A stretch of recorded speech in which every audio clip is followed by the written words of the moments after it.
Welcome, ladies and gentlemen. Welcome to my channel, Sun Insurance. I hope this finds you well, guys.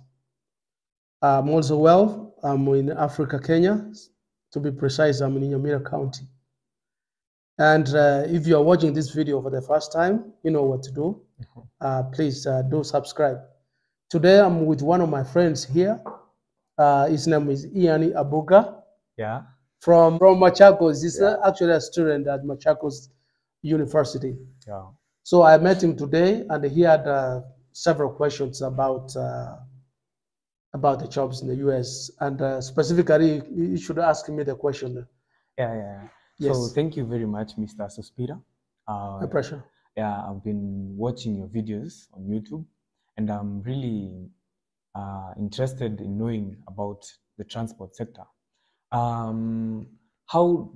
do you get a job in the transport sector in the United States? Well, first of all, thank you so much notifying me that you've been watching my videos. Yeah. I hope you've been subscribing. I'm a subscribing fan. I'm a and sharing to the whole group, whole crew in the university. Yeah. Please do this. Continue doing that. Yeah. And to be specific with your question, the transport section or the transport sector in the United States is a very, very, very big area. Yeah. So when you talk about transport, we have expedited transportation, which deals with the logistics, moving, things, for example, packages from one state to another state, from one point A to point B. So is this the one you refer to as tracking? Yes, it's just tracking. Yeah, that's the one I'm interested in. Yes. Yeah. Is we call it tracking for hire. Oh. In other words, I think you have seen them in your local area. Yeah. Probably you might not know it's the same thing, but it's pretty much the same technology. Except it's happening in the United States. Yeah. Now, so when we talk about transportation for hire, you own a truck. We have various trucks, like from cargo vans, big trucks. You remember the trucks which ferry or transport sand? Yeah. I think you have seen some from Gekomba, transport like matoke. Bananas. Yeah, those are maybe the viazi. Yeah. And you live in Machakos. Yeah. I believe you know there are a lot of things. with these trucks. Correct. Yeah. Some of them they take them to Mombasa. Yeah. Mahindi, sijui Katumani. Yeah. Such like kind of stuff. Yeah. And so those machines or those vehicles which take these kind of goods to different territories. The terminology is tracking or logistics. Wow. Now, those are the most common jobs we have these days, and a lot of people come from different countries. Foreigners who come from Nigeria, Uganda, Kenya, Tanzania. Some of them have really flooded in this sector. Yeah. The way they do it, they can either do it by forming their own companies, but we'll talk about that one. I'm sure you have a question about that. Yeah.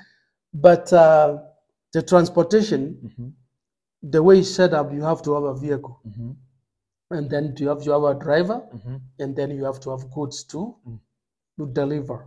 You go pick up and deliver. So, Mr. Suspira, yes, how do I become a truck driver? Okay, the truck driver is very simple. First, you have to get a driver's license. I remember we did a video with you about getting a driver's license. And it depends which kind of truck you want to drive. For example, if you want to drive a small truck, you need a regular driver's license. A regular one? Regular. You can drive your small car. If you have a Toyota Camry or a Toyota Harrier, you can use the same license. Yeah. But the rules in the United States, which are set by the Department of Transportation, they require you, if you are going to drive a certain class of a vehicle, you have the right driver's license. Okay. So, for example, if you drive a vehicle which is 26,000 pounds and up, you're supposed to have a CDL.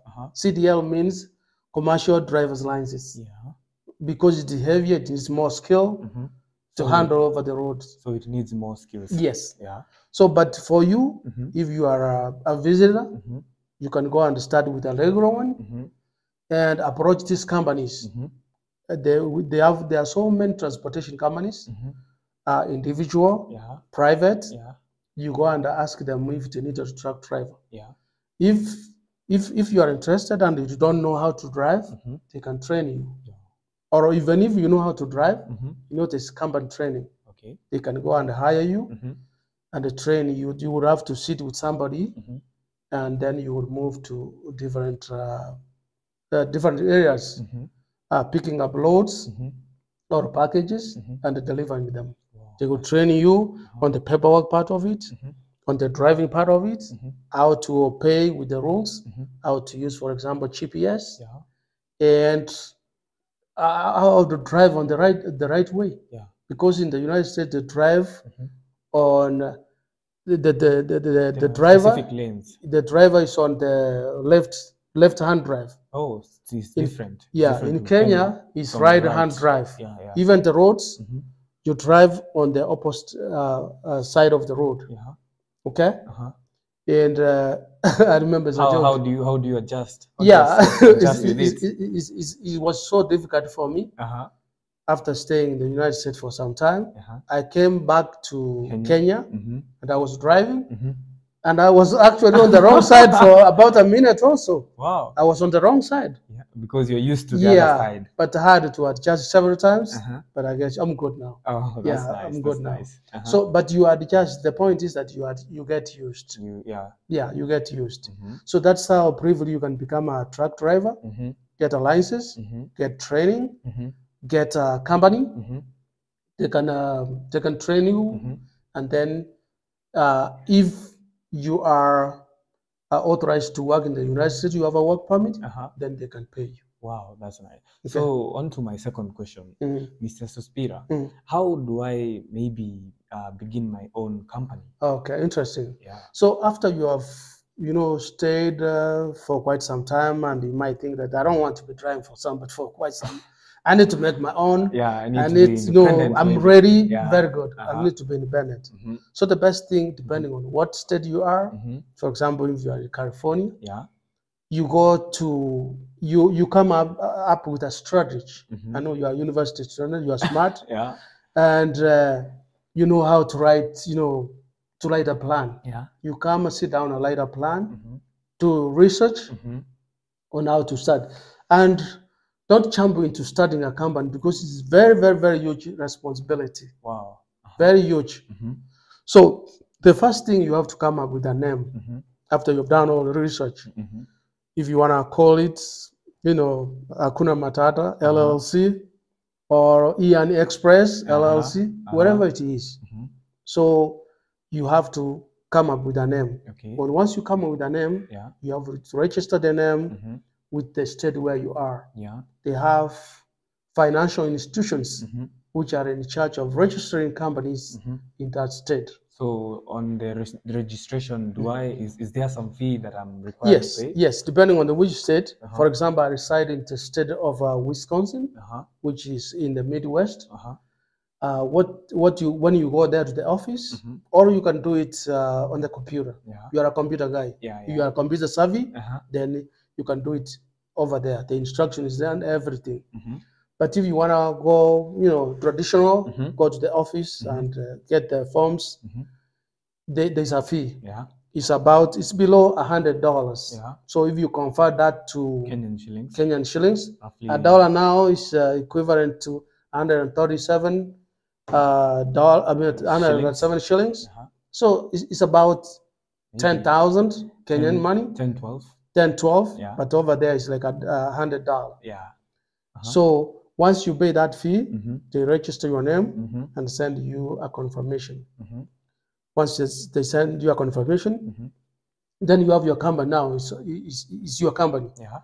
Then you have to set up the federal tax ID.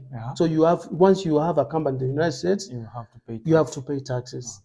So the company we have there, the government equivalent to KRA, it's called Internal Revenue Service, IRS. The IRS. That's the one for the federal. You pay the state and you pay the federal. So you pay twice, or no? You for the it's state, same yeah, thing? yeah. You pay for in the United States. You have to pay two taxes: the state where you live and the federal. Now it's the whole 50 states. Wow, Okay, that's tough. yeah. So once you do that, you set up, and then after setting up, you get permits of going to the road.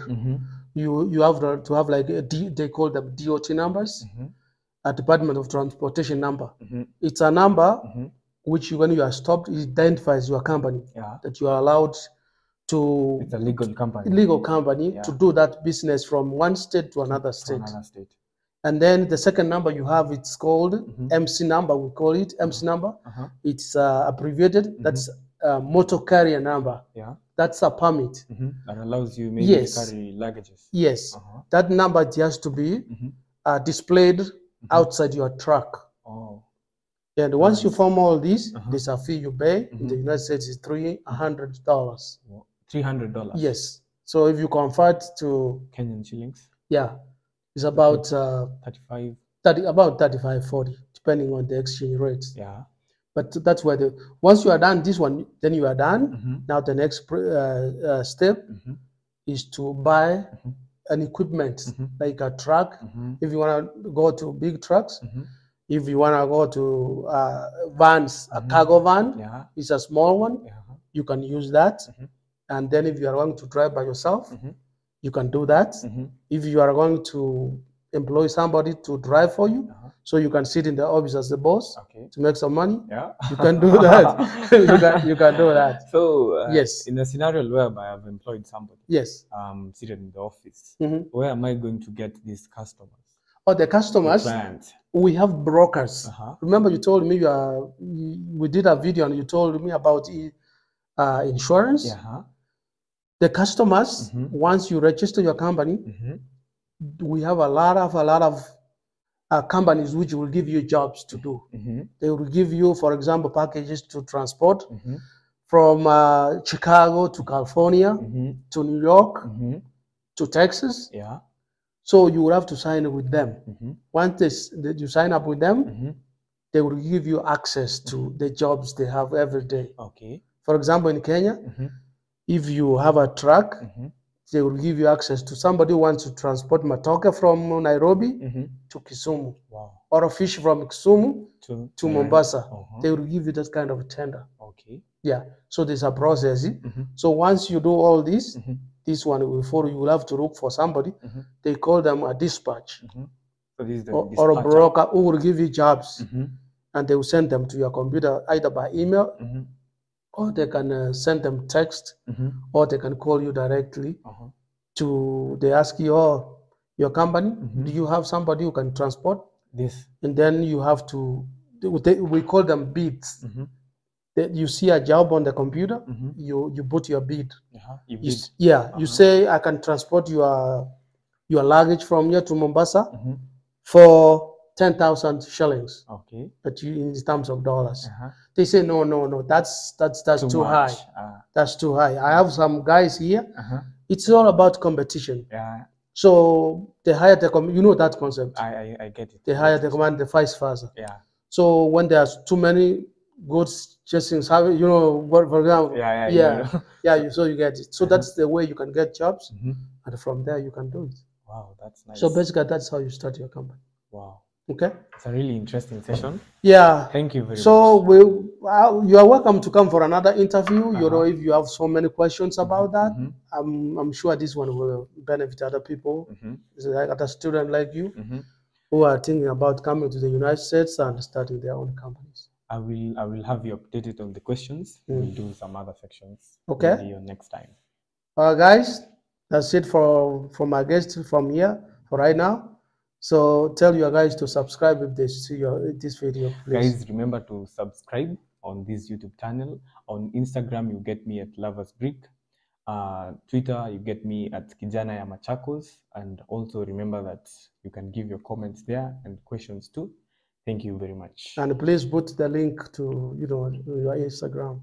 Yeah, I will put my link here of my Instagram, and we'll communicate more later. Thank you so much, guys. I will see you in the next video. Bye bye.